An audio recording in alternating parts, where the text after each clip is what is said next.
I thought forgiving her made me the bigger person, but what it actually did was give her permission to do it again.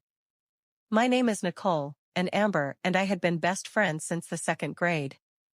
That's 23 years, if you're counting. 23 years of sleepovers and inside jokes and knowing each other's families better than our own. She was the person I called when anything happened, good or bad, and I was the same for her. Or at least that's what I believed for most of my life. We grew up in Austin, Texas, in the same neighborhood, went to the same schools, and somehow ended up at the same high school where we were both counting down the days to graduation. Senior year was everything you'd expect it to be, stressful and exciting and full of the kind of drama that feels enormous at 17 and laughable at 30. I had been dating Tyler for almost a year by the time prom came around. He wasn't perfect, but he was mine, and I was proud to be going with him. Amber had broken up with her boyfriend a few weeks earlier and was going with a group of friends, which was fine, which was normal, which didn't seem like anything to worry about. The night of prom I noticed them talking more than I expected. Tyler and Amber. I told myself it was nothing because they were friends too, because we all knew each other, because I didn't want to be the girl who made everything into a problem. I danced and laughed and took pictures and told myself the feeling in my stomach was just nerves. 3 days later a mutual friend told me what had happened. Tyler and Amber, the night of prom, at the after party I had left early because I had a headache. They hadn't even waited long after I was gone. I confronted Tyler first. He admitted it immediately, which somehow made it worse, and we broke up that same afternoon. Then I went to Amber. She cried, a lot, and said it was a mistake and that it meant nothing and that she loved me and that she would never do anything to hurt me again. She said all of the things people say in that moment, and I sat across from her in her bedroom where I had spent hundreds of hours of my life, and I believed her. Because she was Amber. Because we were 23 years of history. Because I didn't know how to imagine my life without her in it. So I forgave her. Not right away, not easily, but I forgave her. Tyler was gone and I decided that Amber didn't have to be. We talked it through, we cried together, and by the time summer ended something between us had shifted but hadn't broken. Not completely.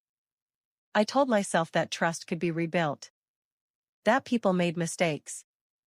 That what we had was worth fighting for. What I didn't tell myself, because I wasn't ready to hear it, was that the forgiveness felt off from the beginning. Not because I said words I didn't mean, but because something underneath them had changed. I smiled the same way, I showed up the same way, but a small part of me was always watching now. Always just slightly on guard. I never mentioned it because I thought that was just what forgiveness looked like. You carry the weight of it quietly and you don't complain. We went to different colleges but stayed close. Visits, calls, long messages at odd hours. The friendship survived, and I was proud of that. By our late 20s we were both back in Austin and picking up where we'd left off, or something close to it. Amber was working in marketing and I had spent several years building up a client base doing interior design consultations, small projects mostly, home renovations, staging for real estate, that kind of thing. I was good at it and I knew it, and I had been quietly thinking about expanding for a while.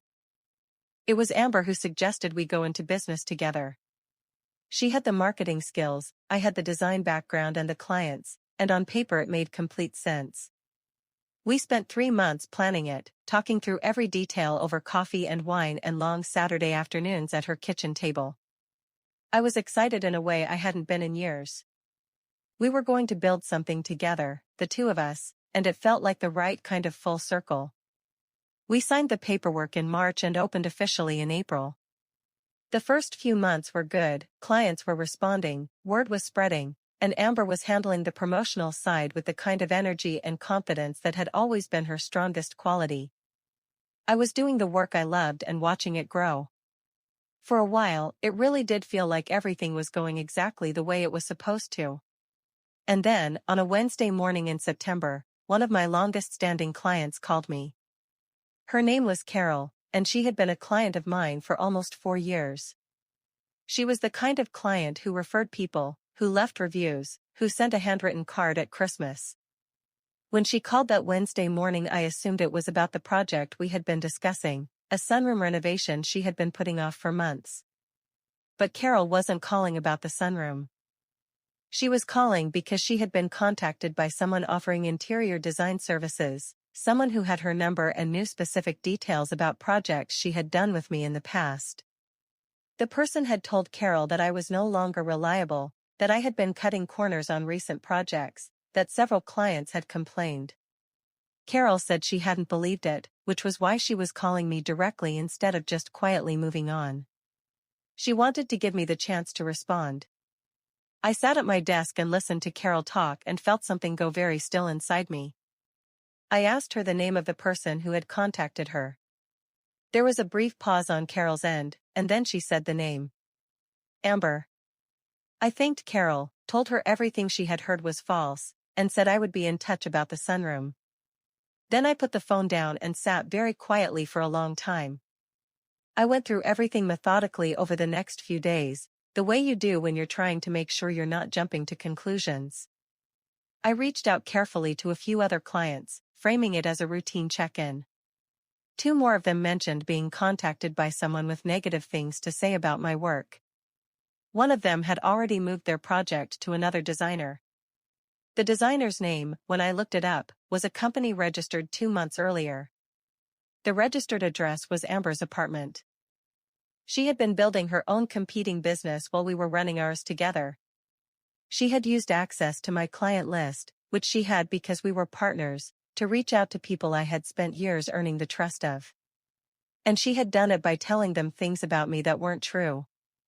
I called her on a Thursday evening. She answered on the second ring, which told me she hadn't been expecting this particular call, or at least hadn't expected it yet. I told her what Carol had told me. I told her what the other clients had said. I told her about the company registered at her address. And then I stopped talking and waited. The silence on her end lasted long enough that I almost thought the call had dropped. And then she started explaining. She said the business wasn't what it looked like, that she had just been exploring options, that she hadn't meant for it to overlap. She said the things she had told clients about me were taken out of context, that she had only been trying to position herself and hadn't meant to make me look bad. She said she was sorry, that she could explain everything if I would just let her, that we could work this out the way we always had. And there it was. The way we always had. As if there was a pattern here that she was counting on. As if she had calculated, somewhere in the back of her mind, that I would absorb this the same way I had absorbed everything else, quietly, generously, because that was what I did. I let her finish. And then I said, I forgave you once because I thought it was a one-time mistake. I'm not going to do that again. She said, Nicole, please. I said, I'm done, Amber. We're done. She started to say something else and I ended the call. I sat in my apartment that night and I didn't cry, which surprised me. I had expected to feel devastated, the way I had felt at 17 when I first found out. But what I felt instead was something quieter and harder to name. Not anger, exactly. More like grief, but the specific kind of grief that comes when you finally stop pretending something is salvageable and let yourself see it clearly for the first time. I had forgiven her at 17 because I loved her and because I was young and because I thought love was supposed to mean you held on. What I hadn't understood then, and what I understood completely now, was that forgiving someone doesn't obligate you to keep them. That you can mean the forgiveness entirely and still walk away. That sometimes the most honest thing you can do is look at a pattern and call it what it is. I spent the following weeks reaching out to every client personally. I was direct and I was honest and I didn't say more than I needed to. Most of them stayed. A few didn't, and I accepted that. I restructured the business on my own, changed the name, started over in the ways that needed starting over. Carol called me 3 weeks later to schedule the sunroom consultation. We met on a Friday morning at her house, and she made coffee and we walked through the space together and talked about light and layout and what she wanted the room to feel like. At the end of the meeting she said, I'm glad I called you instead of just assuming. I said, I'm glad you did too, Carol. And I meant it. Not because everything was fine, because it wasn't entirely, not yet. But because that phone call had been the thing that finally made me stop waiting for Amber to become someone she was never going to be. And there was something honest about that, even if it didn't feel good. I drove home from Carol's house on a gray Friday morning with the windows down, and I didn't feel relieved and I didn't feel whole, but I felt clear. And after everything, clear was enough.